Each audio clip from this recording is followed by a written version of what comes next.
ایمان بہت ضروری ہے، صبر بہت ضروری ہے۔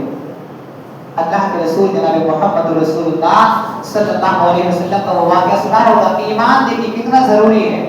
پاسا کبھی بھی پلٹ سکتا ہے، بازی کبھی بھی پلٹ سکتی ہے، صبر سے ہمیں کام لینا ہے۔ صحیح بخاری کا واقعہ ہے، اللہ کے رسول اور صحابہ کرام ساتھی ہیں، آپس میں ساتھ سے جنگ سے آ رہے ہیں، راستے کے درمیان ایک جنگل پڑتا ہے، اللہ کے رسول اور ساتھی آرام کے لیے گر جاتے ہیں۔ صحابہ کرام جگہ جگہ جہاں پر چھاؤ ہے پیڑ کی درخت کی وہاں آرام کر رہے ہیں، اللہ کے رسول بھی ایک درخت کے نیچے لیٹ جاتے ہیں، تلوار کو رکھ دیا، اللہ کے رسول نے پیڑ پر لٹکا دیا۔ دشمن چاہتے ہیں کہ اللہ کے رسول کو موقع پا کر کے شہید کر دیا جائے۔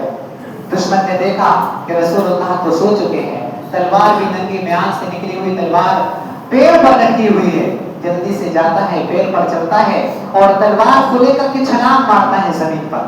جیسے کہ وہ چھلانگ زمین پر لگاتا ہے، اللہ کے رسول اس کے کودنے کی دھمک کی وجہ سے اٹھ جاتے ہیں اور وہ کیا کہتا ہے؟ دیکھیے ایمان اس کو کہتے ہیں، موت سامنے ہو اللہ تبارک و تعالیٰ پر کیسا ایمان، اور جب ایمان اللہ رب العالمین پر ہوتا ہے تو بازی اور وقت فوراً پلٹ جایا کرتے ہیں۔ وہ کہتا ہے میں یعصمک منی یا محمد، اے محمد آج بتاؤ تمہیں میرے ہاتھ سے کون بچا سکتا ہے؟ صحابہ کرام بھی دور ہے، کوئی بھی ذریعہ نہیں ہے، جو ذریعہ کا تلوار کرنے کا وہ دشمن کے ہاتھ میں ہے، لیکن ایمان اس کو کہتے ہیں۔ ایمان کی سب سے بڑی دلیل یہ ہوتی ہے محمد رسول اللہ سے دشمن کہہ رہا ہے بتاؤ آج میں یعصمک منی یا محمد، اے محمد تمہاری جان کو میرے ہاتھ سے کون بچا سکتا ہے؟ اللہ کے رسول کی زبان سے صرف ایک چھوٹا سا کلمہ نکلتا ہے، اللہ رب العالمین بھی انسان کو بچا سکتا ہے۔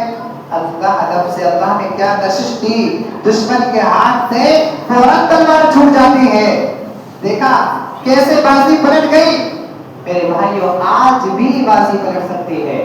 جس طریقے سے حکومت پریشان کر رہی ہے نا، جس طریقے سے لوگوں پہ ظلم ہو رہے ہیں نا، میرے بھائیو معلوم ہے کہ قلم بھی ان کا ہے، سیاہی بھی ان کی ہے، اخبار بھی ان کا ہے، جج بھی ان کا ہے، وکیل بھی ان کی ہے، اور عدالت بھی ان کی ہے، سرکار بھی ان کی ہے، لیکن رب العالمین تو تمہارا بھی تو ہے۔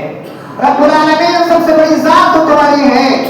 اللہ رب العالمین پر ویسا ایمان جیسا ایمان رسول اللہ نے کر کے دکھایا، صحابہ کرام نے کر کے دکھایا، صبر کر کے دکھاؤ، اللہ رب العالمین سے لو لگا کر کے دکھاؤ، جو نمازوں کی پابندی صحابہ کرام نے کی صبر کے ذریعے، اور اپنی تعداد کم ہونے کے بعد بھی نمازوں میں انہوں نے دعائیں کی، اور اللہ رب العالمین نے کیسے ان کی بازی پلٹی کہ کیسے انہیں اللہ رب العالمین نے شاہی تخت بھی نصیب فرمائے، سلطنتیں بھی نصیب فرمائی۔ وہیں پر آ کر کی بات اٹھتی ہے وَلَا تَهِنُوا وَلَا تَحْزَنُوا وَأَنْتُمُ الْأَعْلَوْنَ إِن كُنتُم مُؤْمِنِينَ، کہ اگر تمہارے اندر ایمان مکمل ہو تو بازی فوراً پلٹ جاتی ہے۔